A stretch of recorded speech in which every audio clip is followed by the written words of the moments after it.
Good to see you too, and welcome to everyone who's tuned in. We're going to have what I think is going to be a fascinating and important discussion tonight about QAnon and about conspiracy theories that have become so prevalent in our political discourse and in our politics in general in this election cycle. So obviously, we're going to talk about QAnon, which many of you understand is a right-wing conspiracy that alleges that the Democrats are leading a satanic, cannibalistic, pedophilia, global pedophilia, human trafficking ring, and that the President Donald Trump is fighting a secret battle against this evil force. And that that's what it is basically. We'll get into more detail about it, but it's really become quite an influential conspiracy theory. A recent poll said that 50% of the president's supporters believe in the conspiracy theory QAnon, and another, I think, 33% aren't sure whether to believe it or not. So most of the president's supporters believe it, sadly, or believe that it could be true. And so we're going to talk tonight about what is QAnon, what is the danger that it presents to the country and to the Republican Party, how it has spread so quickly, and what we can do about it, what we should do about it. But without delaying that discussion any further, I'd like to introduce our special guest tonight, Congressman Riggleman, who we've heard from already. He's an interesting and multi-talented individual, and as I go through his bio and as we go through this conversation, I think you'll understand why. Congressman Denver Riggleman was born in Virginia and grew up in the city of Manassas. He graduated from Stonewall Jackson High School in 1988, where he played football. In 1989, he married his wife, Christine. Between 1992 and 1996, Congressman Riggleman served in the U.S. Air Force as a C-141 Starlifter avionics technician at McGuire Air Force Base in New Jersey. He then went on to earn his bachelor's degree with distinction in foreign affairs from the University of Virginia in 1998, and subsequently served as a commissioned officer with the 366th Fighter Wing and the 34th Bomb Squadron at Mountain Home Air Force Base in Idaho. He then went on to serve as an intelligence officer in the National Security Agency at Fort Meade in Maryland. And the congressman now represents the 5th District of Virginia, which includes Charlottesville. He recently published a book on conspiracy theories called Bigfoot, It's Complicated, and he owns a 50-acre distillery in Virginia. So if you can follow all of that, he's quite a busy man. He and his wife, Christine, now live in Nelson County, Virginia, and they have 3 children, Lauren, Abigail, and Lillian. So thank you, Congressman Riggleman, for joining us. And thank you. That was great. That's a great bio. And talking about that time in NSA with counter IED and stuff like that is where I got into, a bunch of sort of data analytics, holistic network modeling and algorithmic warfare. So that it was a crazy time for me in there. Even down to 2006, 2007, our guys were tracking Soleimani back then when we were looking at Iraqi resupply of IED parts from Iran. So it was a crazy time. It was a really crazy time. Indeed. Well, a lot of that prepares you, I think, to analyze and assess and help us understand this crazy QAnon conspiracy theory. So we're pleased to have you. So just to get us started here, there's a lot we'll talk about. But many have seen you recently on the Sunday shows and speaking out on social media and on other news shows, CNN and whatnot.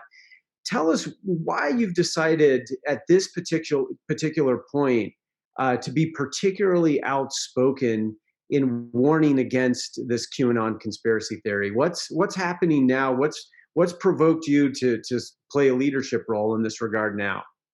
I think a lot of it had to do, Evan and Mindy. So good to meet you electronically, by the way. Nice to meet you as well. Nice to meet you. And see, Drew's on here. But I think what it came down to is when you work in intelligence and when you do a lot of operations, right, whether it's DoD or in the intelligence community, all of it you try to base on fact, whether it's mission planning, you're doing strategic analysis, or even, when you're in the middle, say, of a bombing run and you have to, roll off to a dump target, you have to be very specific about the things that you do. And I think after 9/11, I think is when the nerves got a little raw on me, is when I actually started running to 9/11 truthers. Um, and me being part of 9/11, I deployed right after that. When you said I was with the 366 Fighter Wing, it was also an Air Expeditionary Wing. And back then, Evan, if there was something wrong in the world, we had to deploy immediately. We were on 24-hour standby all the time. So by September 21st, after September 11th, I was in the air. And by October, if I remember my dates right, I think October 2nd or October 7th, we were mission planning bombing runs to Afghanistan with the B-1s. And, when I got back, I was at the National Security Agency, and that's when people started to introduce me to this bizarre, thing that was going on called 9/11 truthers. And I think that's really what started it for me, was looking into to why would somebody believe something so patently ridiculous. And being an intelligence officer, I started looking into that, and that led into my book you talked about, which is why are there all these different Bigfoot belief systems? And that started with the prank, and we can go on that later. But I stayed in the intelligence business. I had my own company from 2007 to 2012. And when I say that we did incredible things, you're talking about, supporting special operations. And I can't go into it too much, but even during the time that Osama bin Laden was killed, we had analysts that were involved with that.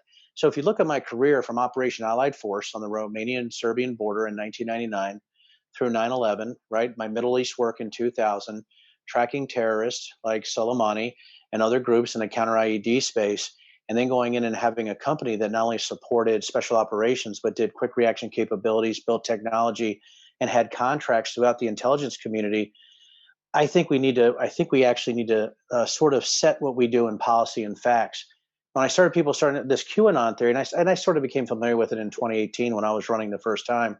When I saw this, I said, how could people believe in this? And then when I saw this QAnon theory starting to gain steam and the tentacles going out, it almost reminded me, Evan, of a federated database where it was just like a federated conspiracy theory where they were pouring all types of different conspiracy theories into this bucket, especially after the Comet Pizza episode back in 2017, I believe. So, and when I see people start talking about QAnon or start talking about some of the ridiculous theories and the dehumanizing way that it actually sort of encapsulates whole groups of people, I said, somebody's had to speak out about this. And since, as you know me, I didn't have really a political background, I thought, hey, if I'm an independent voice in this, obviously somebody with the background like I have and other intelligence officers or other people who've been in operations should come out and say, this is ridiculous, especially with the fact that a lot of these conspiracy theories deal with times I was in and actually doing the intelligence work.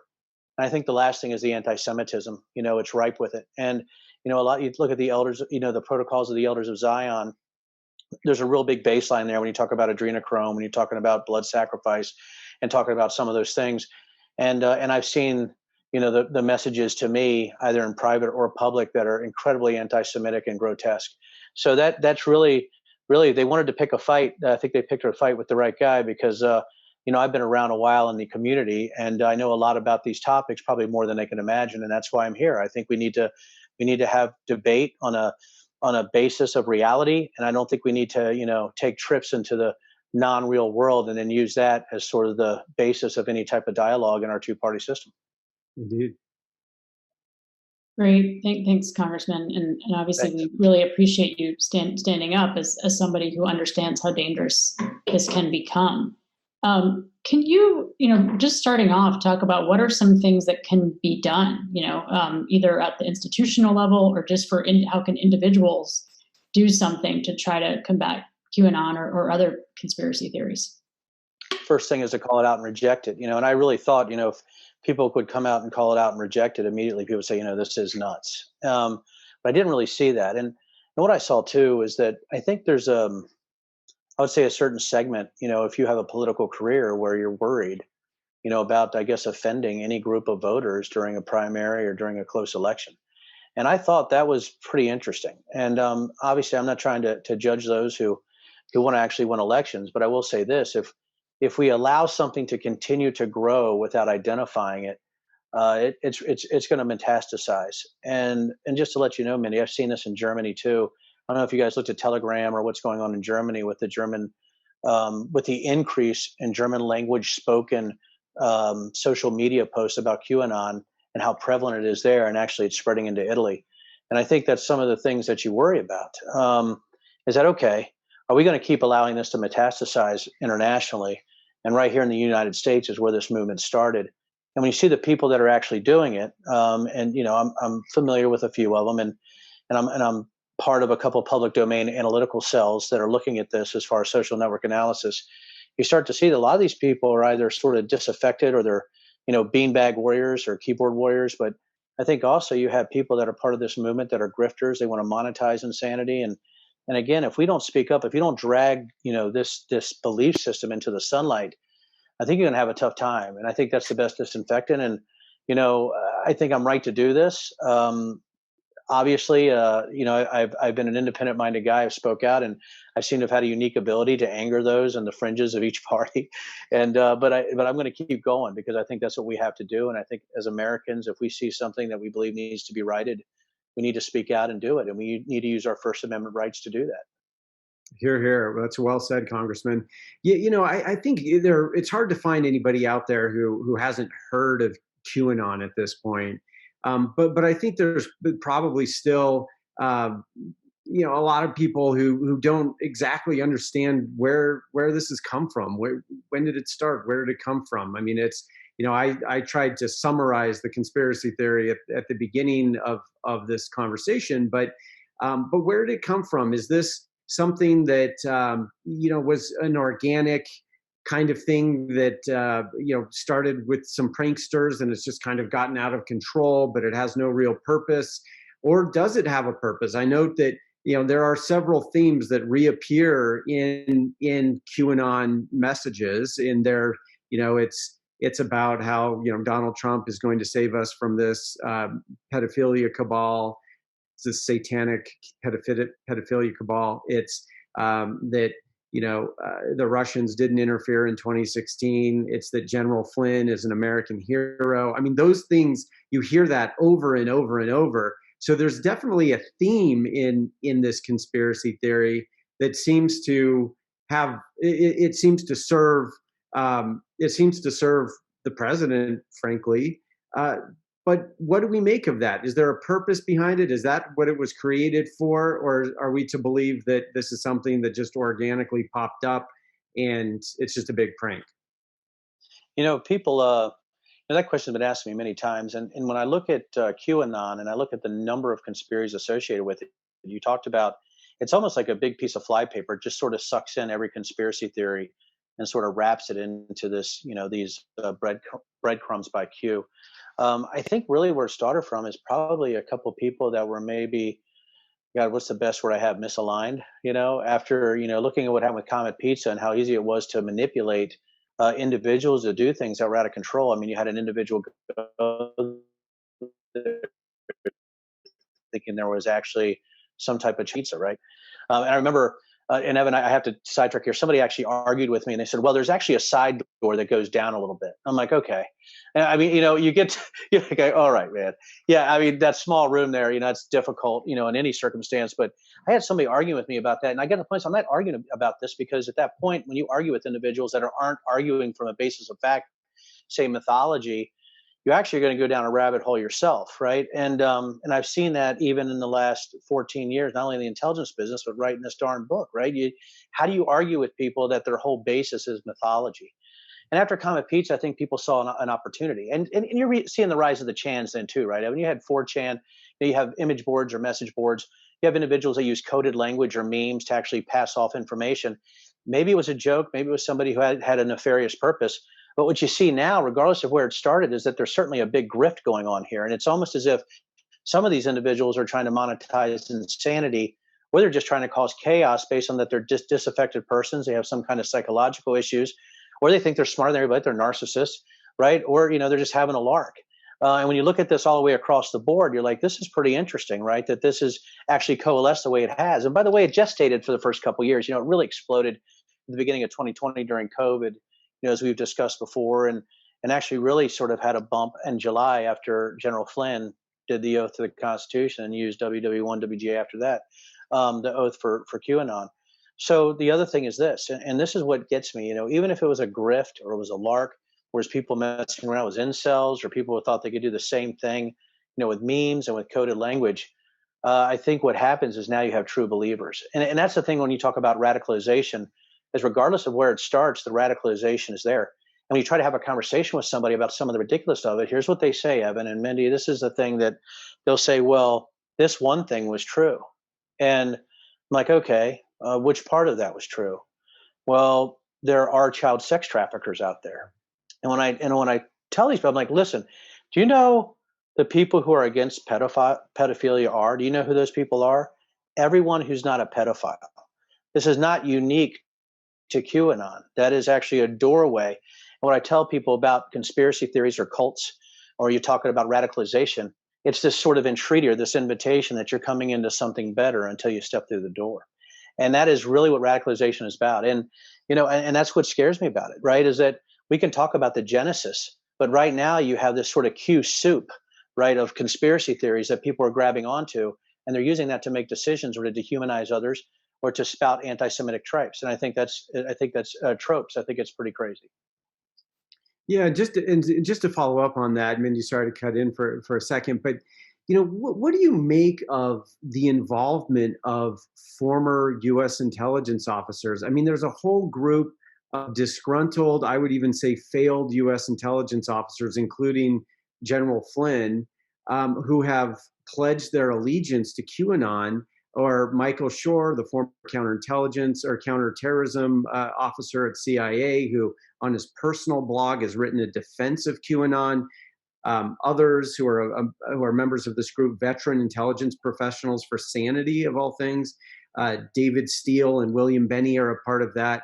Why are there these disgruntled, I would say failed former intelligence officers promoting QAnon? And these are not people who do things on a whim. I mean, they have a purpose when they do things. Why are they promoting QAnon? How should we look at that? With me, I have briefed about Jiminy Christmas. When you talk about the number of generals I've briefed or the number of operations I've been in or those professionals I've been with, none of those were in my circle, right? And I tell you, if I told you some of them, people I think would say, "Oh my goodness, I know these people." I do, and I know them very well. And I mean, even in professional groups where we talk to individuals that retired 3 or 4 stars, SESs, right, senior executives, all that. And by the way, Lewis, you're right about AFD. Somebody just messaged me. But I think what we have here, I don't know why they're disgruntled, but again, it almost seems like some type of man. The only thing I can think of, but is there a monetization aspect of this that I'm missing?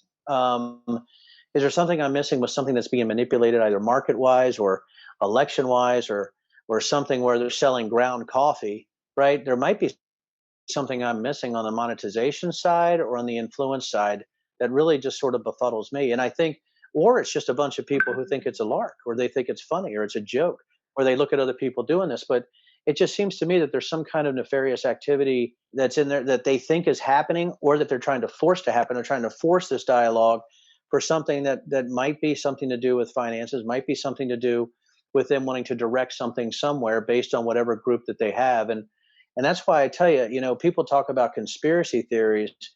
And I just want to say this, when I was, going through, intelligence training and things like that, there's a great saying, and I hope I say it right. And people are probably going to remember this is, never ascribe something to a conspiracy that you can ascribe just to stupidity. And that's the thing that really gets to me is that really it is Occam's razor, right? And the most simple thing is when you look at these individuals who should know better, I think really what it comes down to is they're just pushing this maybe to get famous, to keep and maybe in the public's eye, or maybe for some type of monetization purpose. That's all I can think of. And I wish I had a better answer for you, Evan, but it just doesn't make sense to people in the business. And by the way, the people in the business look at them and just shrug their shoulders like, you guys, we're done with you, right? Do your thing, but we're done with you. And we're really not going to pay any attention to you because we got the real work to do of protecting the United States, not over here in some dark corner of the internet, sitting on a beanbag keyboard worrying something to something that's absolutely ridiculous. And I hope that people understand them. It's hard not to get angry about it when you come from the environment I do in the military. Indeed. Thank you. So there's QAnon, which is a conspiracy theory, and then there's the political party and politics. And we think of these things as two separate things. But as we're talking about here, QAnon has really mainstreamed, and it's become it's starting to have a place kind of in the Republican Party. I mean, we have primary candidates who subscribe to the theory, that'll probably come into Congress.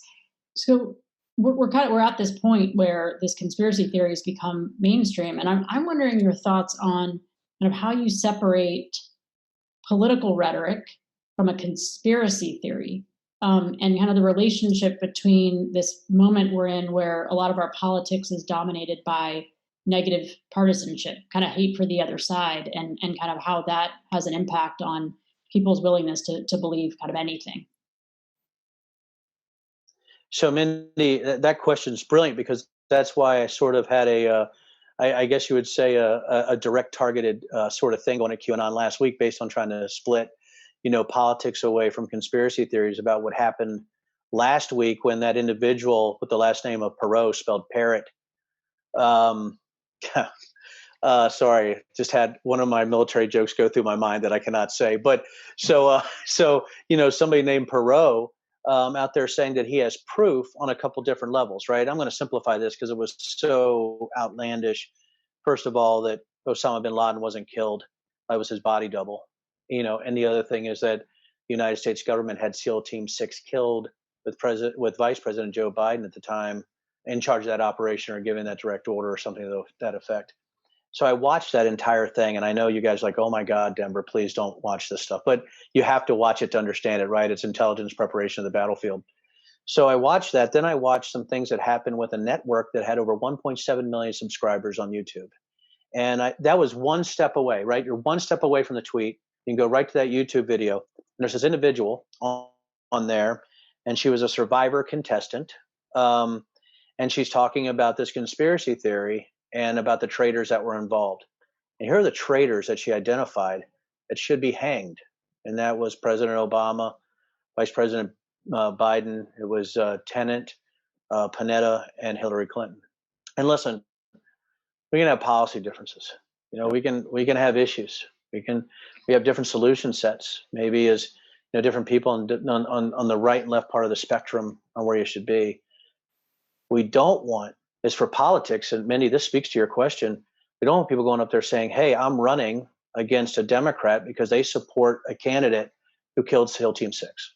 And by the way, they said they had passed that information off to a congressional representative, a congressman, who was going to start a investigation into this.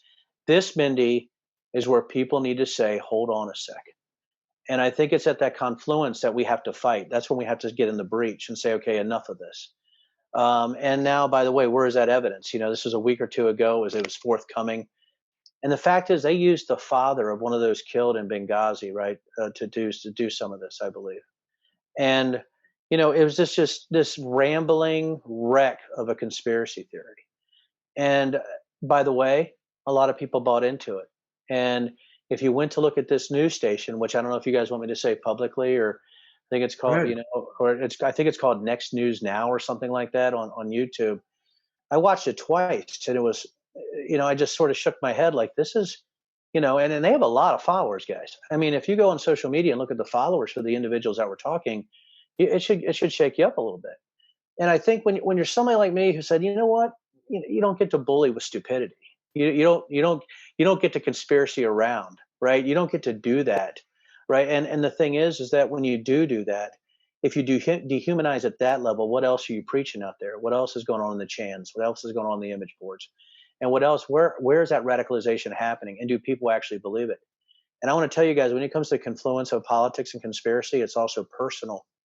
I've had people very close to me that I had no idea about that are absolutely incensed that I came out against QAnon to the point that, I maybe lost those friendships. I hope not. But I can't humor it. It's impossible. And as people are watching this, I've been attacked, right? Well, Denver, my gosh, you're going after QAnon. What about Antifa? That's a different problem set, right? Oh, what about Boogaloo? That's a different problem set. And if you guys read anything that I do, I go after that too, because we know there's coded language. We know there's memes that are being used to coordinate violence or to coordinate protests. We know that's happening. That is not something that's just ridiculously, that we know that. The thing is, those are not conspiracy theories. they contribute to violence, it's wrong, we will deal with it. But when you have conspiracy theories that are dehumanizing and can cause almost some type of radicalization through social media with the incredible sort of tentacles of social media, these are sort of two different problem sets when it comes to what they are. But you know what's weird about it is they use some of the same type of meme patterns and coded language patterns that we saw, in radicalization for ISIS. Steganography is real. If anybody wants to look up the word steganography, go take a look at it. It's just something we've been doing for a while, guys. And so that's some of the issues that we have. And I know this has been my longest answer. I apologize, but I think it's not just conspiracy. It's not just politics or party. It also goes into the personal. And I think people are sometimes a little afraid to go against this in a family setting where QAnon might be accepted, and you're looking at them, like something's going on, or you're not quite sure what's happening, or you're the crazy one. And I think that's a very bothersome thing. And I did not know how many people were Q adherents until I came out against it. And again, that's really something that I think we have to be worried about.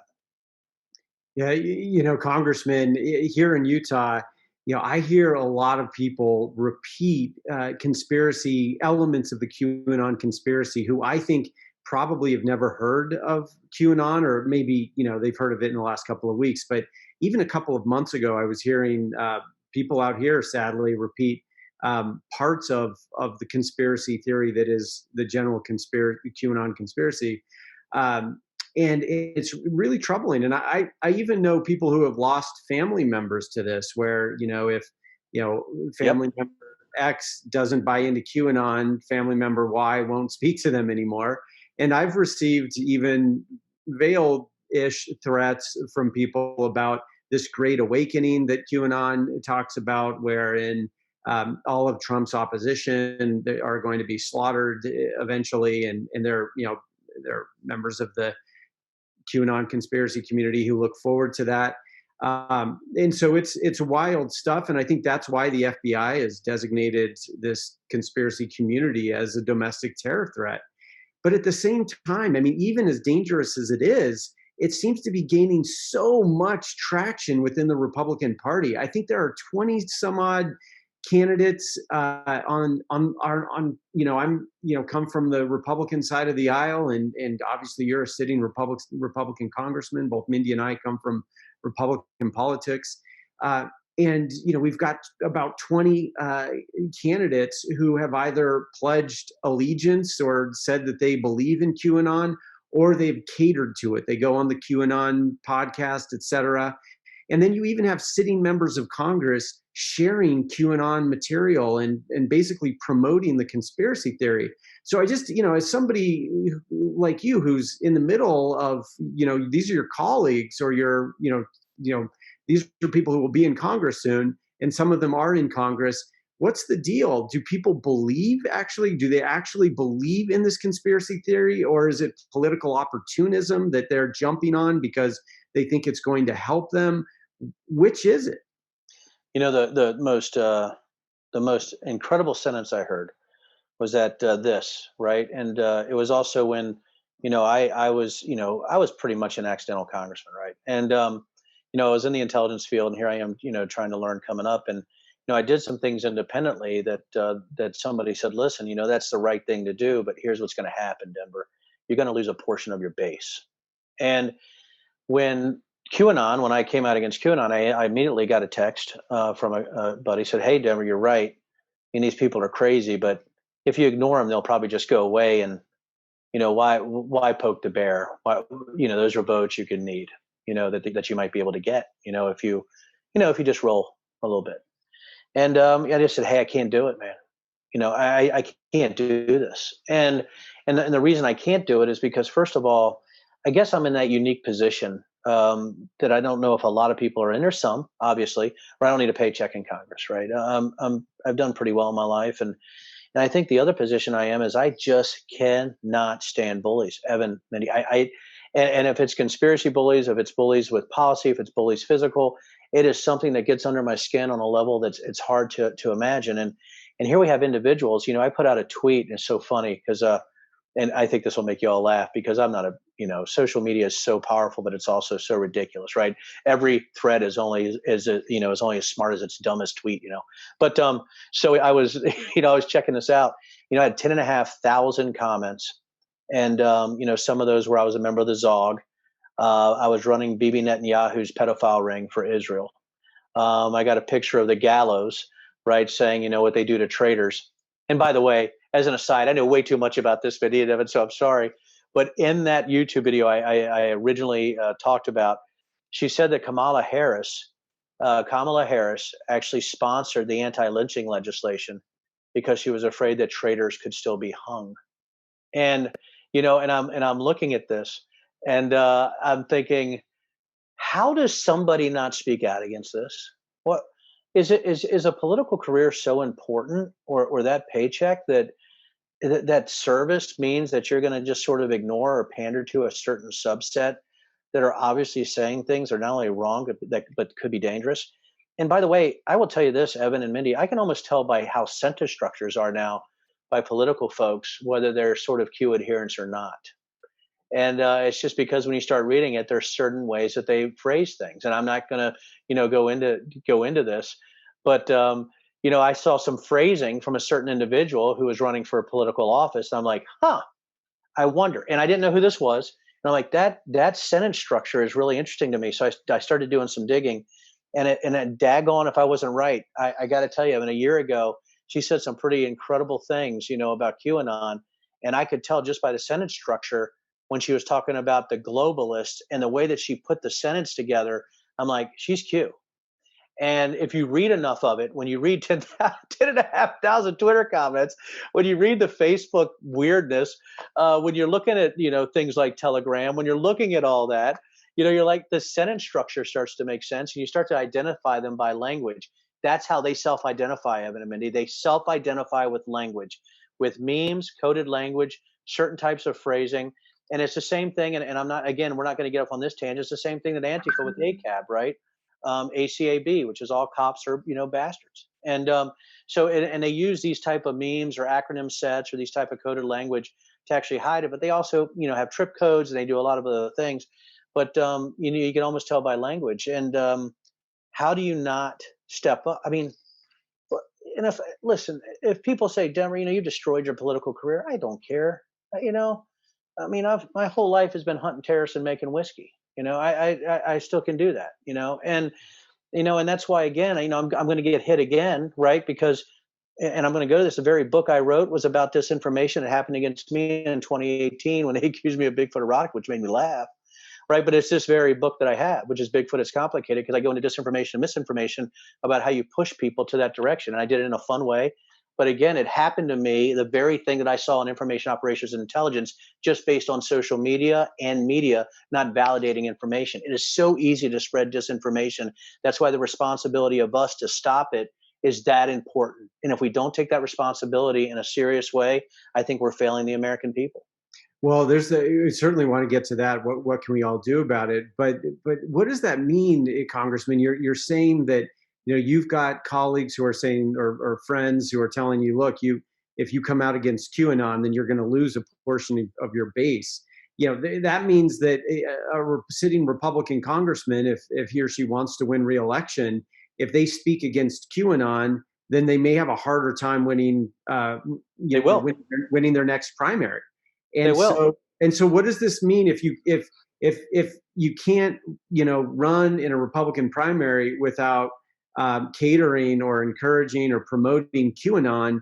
What does that mean for the Republican Party? And for me, it's close to home. It hits close to home because here in Utah, in the 4th Congressional District, the Republican nominee, a gentleman named Burgess Owens, a former NFL player, he promotes QAnon. He goes on the shows.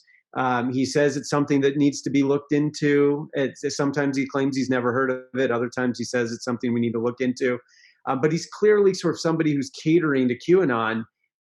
If you can't get through a Republican primary, or if it's harder to get through a Republican primary without aligning yourself with this conspiracy theory that the FBI considers a domestic terror threat, what does that mean for the Republican Party's future?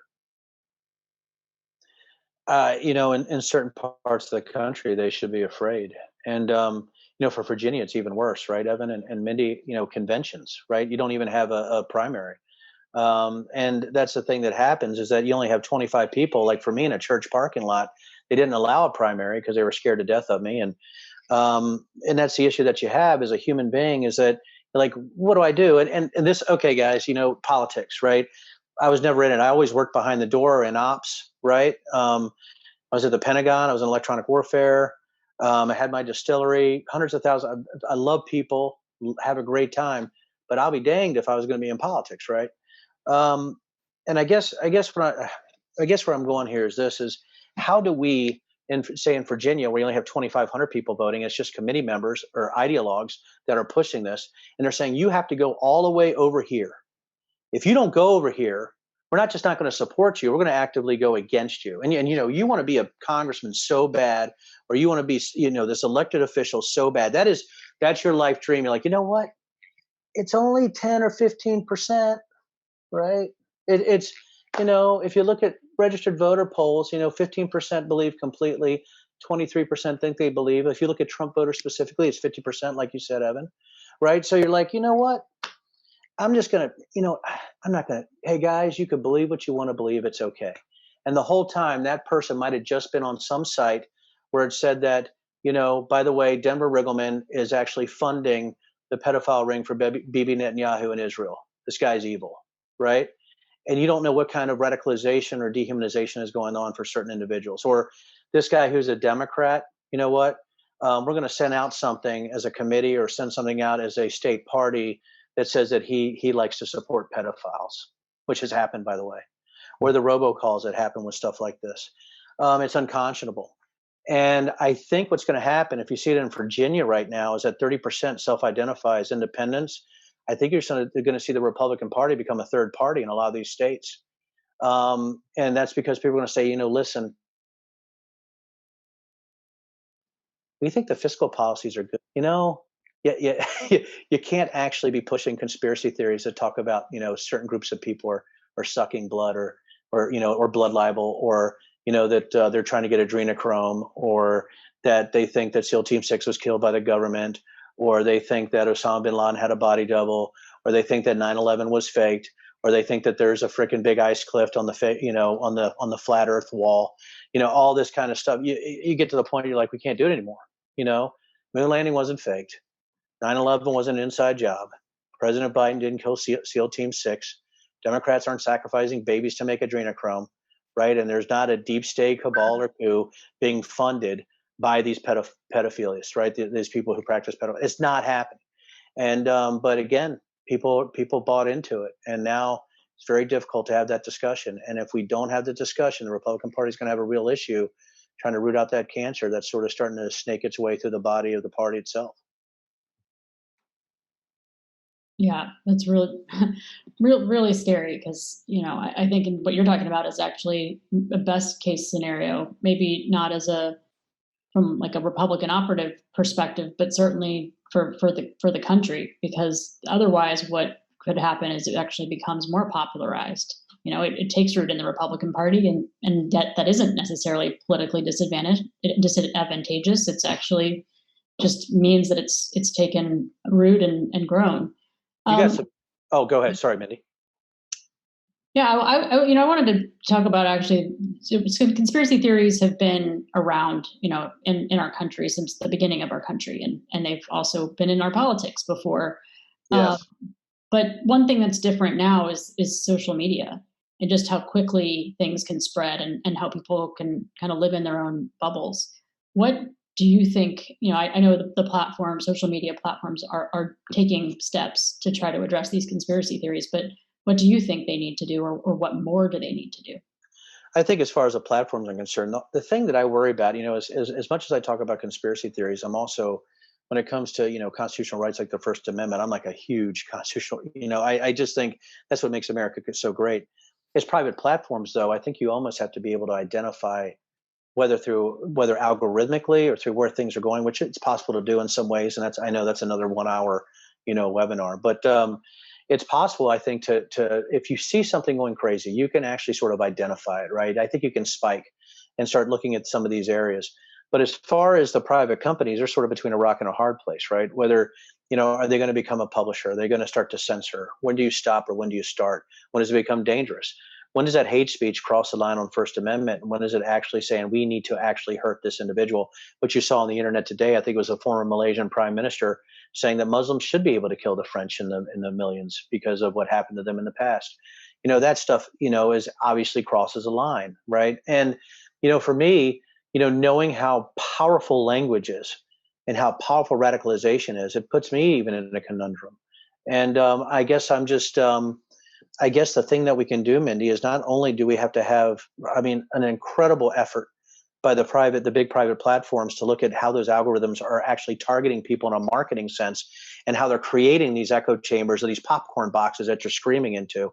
I think we have to have public trust analytic companies. And let me put it to you this way. When the government funds a company through a defense contract, they're automatically beholden to certain rules, so the federal acquisition regulations or certain thing by customer requirements.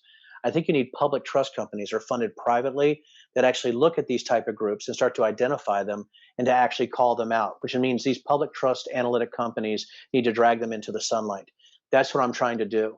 I think I'm part of trying to start that based on my background in social network analysis and also in pattern of life.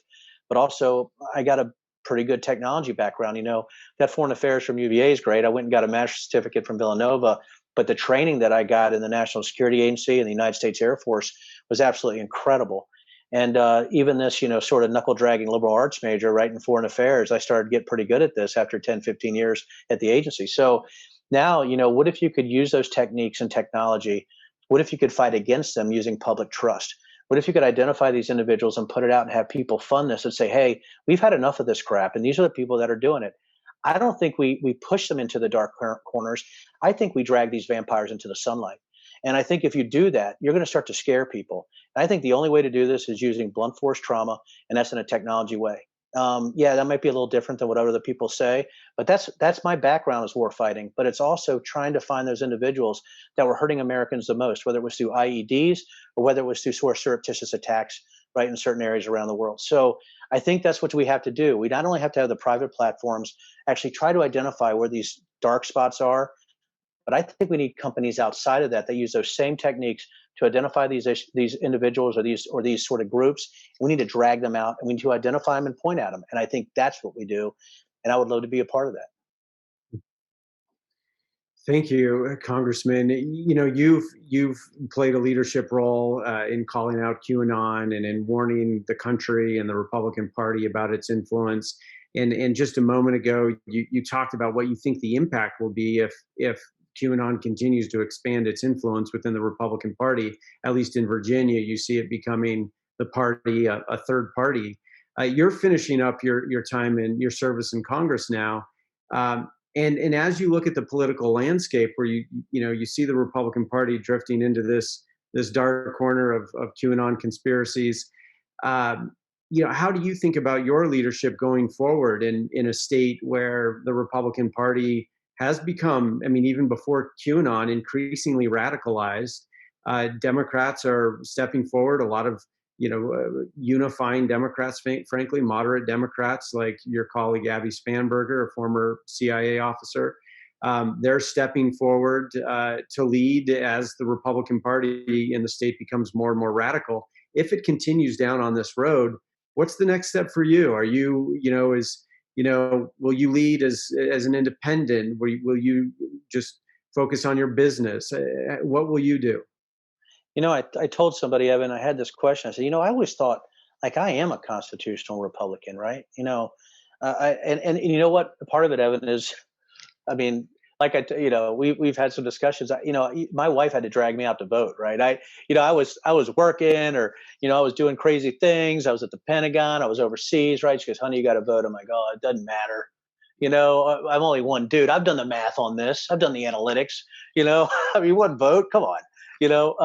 So she had to drag me out there, right? And so I always thought like, well, I'm a constitutional Republican, right? I believe in liberty. I believe in the creed that we should protect all civil rights, and I'm pretty fiscally conservative. I probably don't meet some of the sort of evangelical sort of lines because I make whiskey, I grow hemp. right? I like to have a good time, right? And I really do enjoy everybody. I just, once you run multiple companies, right? I just don't have a lot of hate in my heart, and then I got to tell you, once I officiated the same-sex wedding, it was a bomb, right? And that bomb was, Denver Riggleman's not a real Republican, right? He supports protecting pre-existing conditions, and he, officiated a same-sex wedding. I mean, he's forbidden, and I thought that's impossible. We're Republicans, man. We believe that you can do what you want. Stay out of our pocketbook, stay out of our bedroom. Nope, I wasn't really correct on that on some levels. There's a lot of people who think that. But I think what we have in our party, Evan, I think what you're talking to is we're having a party that's sort of, I think it's accepting certain groups because they want to continue to win, but it's also a party that's just small enough to fit in your bedroom. And I think that's the issue that we're having right now is that the Republican Party needs to go back to ideas and policies. And for me, I think I'm a constitutional Republican, but I look around and I'm like, I see about 30 to 40% of them like, Denver, you're the man, right? Then I see another 15 to 20% that control most of the committees and things like that saying, you're an awful person, right? I told, this is a joke. And by the way, everybody, this is a joke, but, there was this thing being passed around that I was a tool of the Antichrist, after I officiated the same sex wedding. And then that my wife was a spawn of Satan. And I said, we're now the new power couple of Virginia with that kind of power, it's amazing to me, what people say. And the thing is, a lot of it just is like water off a duck's back. But what bothers you is that how many people actually think this, right? And how many people are mixing sort of this belief system, which, gosh, love me some Jesus, right? But are you mixing this belief system with a digital prophet, right? And are we crossing over to where we have, instead of the Koreshes or the Jim Jones, or the Marshall Applewhites, or you have these individuals that were flesh and blood sort of prophets that brought you in with a loving message, and then the darkness behind it was hard to see. We now have this digital sphere, and over the last 20 years, if we don't get a hold of that as a party, as a people, we're allowing this digital sphere or these digital prophets. I'm not talking about money or prophets, but like a prophet, a deity who has some control to information that you don't have to actually control this. And that is something that scares the hell out of me. Come on, that's not what's happening out there. Don't listen to a guy you've never seen because it somehow sort of buttresses your belief system that you got somehow fraudulently from somebody else. That line of custody doesn't work. It doesn't work. The issue we have, Evan, and I'll tell you, Mindy, is how do you argue if the line of custody is based on theory after theory after theory after theory that's false? Where do I go? How do I even start that argument? Hey, guys, I want to let you know that Democrats don't have a cabal of Satan-worshiping pedophiles. No, you're a liar. We know they do. We have 2 years of evidence from these stacks of things we saw on the internet. Well, what's your source? And here's what I would tell everybody. If we don't have a party that considers the source of the information, we're in big trouble. And I think what you're going to see is you're going to see people who are maybe down the line constitutionalists, and with the left and the right, they might not agree with anything but this, but maybe we should stay in the left-right lines of facts. And I think you might see a third party or an unaffiliated group or an independent group that starts to say, hey, if you're looking at the right side here, if you're looking at the left side here, with them sort of what they're doing over here with trying to have the government reach every part of our lives, we want to be here. We think we sort of need this sort of courageous center. We might be right, we might be left, but we're not nuts. And I think that's where you're going to see people going to. And I honestly thought I could roll out facts, and I was sadly mistaken. And I know it's hard to believe, but I make mistakes. And I think the mistake I made, I thought if I just do facts and truth and people see I'm honest, I got a good chance here. Now, I had to play the game on a level I wasn't willing to play. And a lot of that had to do with pander with certain belief systems I won't pander to, and I never will. And that puts me in a hard position in politics today. Indeed. Well, I'll say just, we're nearing the end of our hour here, but just a couple of comments in closing that, I certainly, and we both certainly appreciate your principled decision to not promote QAnon, but more importantly, to be a courageous, principled voice against it.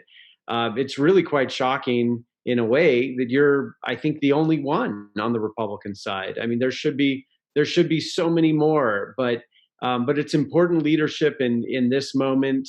I you know I would prefer to see the Republican Party um, get on track and recommit itself to truth and decency.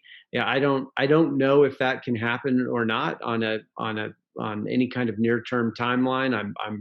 I'm hopeful that it can, although at the same time skeptical, but willing to try. Hopefully, if we have that opportunity in the year ahead. But I certainly appreciate your leadership, Congressman. So thank Well, you very thank you. I got to give a shout out to Adam Kinzinger. He's been sort of my battle buddy, a Republican in this. I was happy about the vote on the resolution. We did get a lot of Republicans. Some did vote against it, and some didn't show up. We And did get a lot of tell us what that is. You introduced a resolution condemning QAnon. Tell us more about that experience, about what the resolution did specifically. That was an experience, guys, and I know that that was an experience. But it was Tom Malinowski and I around New Jersey. I think it was 1154, if I remember correctly. Sorry, I have thousands of bills and resolutions, but I believe it was 1154 was condemning QAnon and also far left coded language and violence, right? And the issue that we had is that there were Republicans who were like, hey, you got to call out specific groups. I'm like, well, if you're looking at anarchist groups, whether they're libertarian or whether they're Marxist or whether they're far right, QAnon is sort of a different beast, right? But that's why Tom and I put far left and think, Tom, it's like, Denver, how do I make this work? I'm like, listen, we're not going to get Republican votes if we don't talk about far left coded language and things. Because you're right. You're right. I'm sick of those thugs, right? And and this is just what happened. We're sick of looters and we're sick of it too. So we said, okay, so we do this and we have this incredible sort of resolution and immediately got pushback from multiple parts. And I found it interesting. A lot of it was Denver. You're against the First Amendment. I said, ho, wait a minute. As a Republican, as a congressman, as a citizen, as a human, as a citizen of the United States, I believe I also have the First Amendment in my quiver. And I said, you're allowed to use the First Amendment to fight the First Amendment. If that's how you're saying it, I'm allowed to use my freedom of speech to fight somebody else, who has freedom of speech. They're allowed to say I'm wrong. I'm allowed to say they're wrong. And if a congressman can't do a resolution about something that talks about Democrats being a cabal of pedophiles, where are we at as a country? Is that really that big of a deal? It was. And, that's something that I learned a lot in 2 years, Evan. Mindy, I learned a lot. And I think what I learned is that being right sometimes doesn't mean you win. And, and sometimes that's something you gotta be aware of. And I told my kids that their whole life, but until I got into Congress, I really didn't understand that, right? I did so many good things, but it's just the way it goes. And so it was an interesting resolution. It did pass. I was surprised that some people voted against. Close friends of mine, and I love them dearly, but like, come on, guys, this is the issue that we have. We cannot be the party of the corners of the web. We can't be the party that even panders to even the appearance of insanity. We can't be the party that's a big tent. We can't turn into a carnival tent. And that's the problem that we have, right? We don't want a carnival tent party. We want a big tent party. And so that's where we're at. And I know we were supposed to discuss some things, but I do want to say, this is, I've been looking at the questions on the right. I don't know if people want to take questions. You got me. Or if you want me to take some questions. And if I got a minute, I'd love to show people my book. It's nuts. But that's really where we're at. Well, thank you very much, Congressman. We do have a number of questions. I'm also conscious of the fact that we're up, our hour is up. Yes. But I think that what we should do is have you back. So sure. Let's keep in touch, and as this thing goes forward, we're hopeful that maybe there will be a turnaround and after the election, and QAnon will sort of be beaten back, but I'm not so sure about that. So, my hope is that you'll continue to speak out against it and lead on this, whether in Congress or outside of Congress. And we'd love to continue the discussion. Hey, I'm honored to be on here. Thank you, guys. And I even put up a website that's going to be hacked, and it's denverleeriggleman.com. So if you guys want to check it out, it has some conspiracy theory stuff on there. But I'm going to continue to fight this, whether on politics or not. And I appreciate I've been watching the questions on the right. You got one heck of a smart audience. And, and I really appreciate it. I saw a lot about the AFD. I started a lot about the history of QAnon, which was interesting. And you had some people that had some really smart questions and really smart comments on the right. And I'm happy to come back. I'll answer all their questions. And if I don't know something, I'll tell them. Right? I'll say I'll try to find out. We can trust you for that. Yes, I mean our Stand Up for Public people are extremely sharp. They've been fighting for American democracy together for the last 4 years, and some of them before that. Some of them are new to civic engagement, but they're impressive and effective out there. So I'm sure they've learned a lot from hearing from you, as have we. So thank you very much. Thank you for thinking of me. I'm really honored. Thank you, and humbled. Thank you, and thanks to everybody who would take the time an hour out of their night to listen to this guy. I appreciate it. I talk about this guy, not you, Evan, or not Mindy. Yeah, thank you so much, Denver. We'll talk. All right. Y'all take care. Thank you. You guys are great. Thank you so much.